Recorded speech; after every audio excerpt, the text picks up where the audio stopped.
नाज़रीन व सामीन, आप लोगों को बता देती हूँ मन मस्त मलंग ड्रामे की कंप्लीट स्टोरी के बारे में, बल्कि अगली ही प्रिडिक्शन बात कर लेते हैं जो कि बहुत ही ज्यादा धमाकेदार होने वाली है। कबीर और रिया दोनों उस जगह पे बैठ के उसी पार्क में मिलते हैं जहाँ पे दोनों बैठ के एक दूसरे को पढ़ते थे और पढ़ाते थे।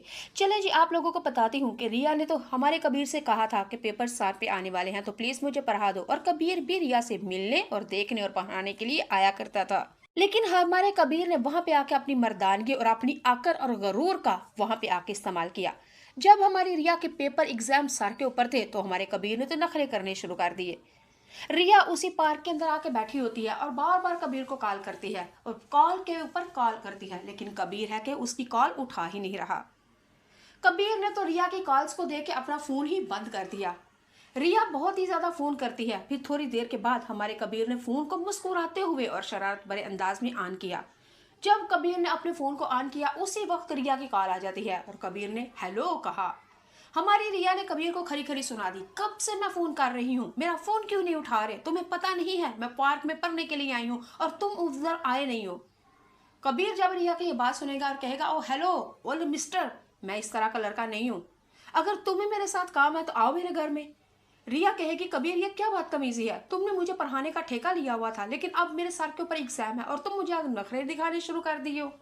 और आगे से कबीर ने तो रिया को साफ साफ कह दिया कि तुम करती हो ना मुझसे मोहब्बत या पढ़ना चाहती हो तो तुम्हें पहले शर्त यह है मेरे घर में आना होगा।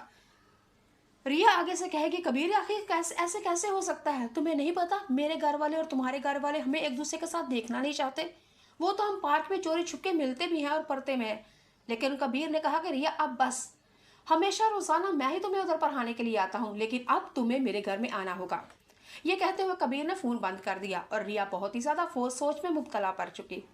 नाज़रीन सामीन, आप लोगों को पता है रिया वाकई कबीर से मोहब्बत करती है लेकिन ऊपर ऊपर से नखरे।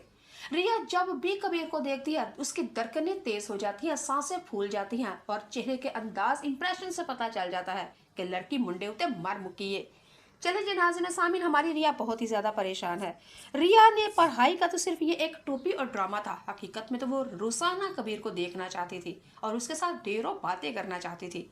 रिया को सिर्फ यही बहाना नजर आया, पढ़ाई के बहाने 2 घंटे 3 घंटे कबीर कम से कम मेरे पास तो बैठा रहेगा और 3 घंटे में उसका चेहरा देखती रहूंगी। नाज़रीन सामीन, रिया अपनी दोस्त के पास जाती है और साफ जाके कह देती है कबीर आज मुझे पढ़ाने के लिए नहीं आया, क्या करूं कैसे करूं। रिया की दोस्त ने रिया की हालत ये देखते हुए कहा कि एक्सक्यूज मी रिया, तुम पढ़ने पढ़ाने वाला सिर्फ टोपी ड्रामा है, हकीकत में तुम कबीर से मोहब्बत करती हो और ये सिर्फ तुम अपने जो दिल को बेवकूफ बना रही हो ना, ये सब कुछ गलत है। रिया आगे से अपने दोस्त से कहे कि तुम कहना क्या चाहती हो। रिया की दोस्त ने रिया से कहा कि तुम मुझसे मोहब्बत करती हो, तुम मान क्यों नहीं लेती। रिया ने अपनी दोस्त से कहा कि करती हूँ क्या मतलब, कोई मोहब्बत नहीं मैं करती। और आगे से दोस्त ने कहा ये किसको पागल बना रही हो, खुद को, लेकिन मुझे नहीं, क्योंकि तुम्हारी आंखों में जो बेकरारी मैंने देखी है वो मुझे अंदाजा हो चुका है। रिया कहेगी कि तुम कहना क्या चाहती हो। रिया की दोस्त साफ साफ आगे से कहेगी कि मेरी बात सुनो, जो परेशानी बेकरारी बेचैनी और तुम्हारे दिल की धड़कन तेज है ये साफ बता रही है कि तुम कबीर के लिए मर मिटी हो। अब क्या करूं, रिया ने अपनी दोस्त से पूछा। रिया की दोस्त ने कहा करना क्या है, अब उसके घर जाओ, उसके घर जाओ, उसकी ख्वाहिश मानो, तुम एक दूसरे से मोहब्बत करते हो, कब तक वो अपने घर को और तुम अपने घर की तरफ देखोगी, तुम दिल वाले हो और दिल की सुनो, छोड़ दो दुनियादारी की फिक्रें। नाज़रीन सामीन।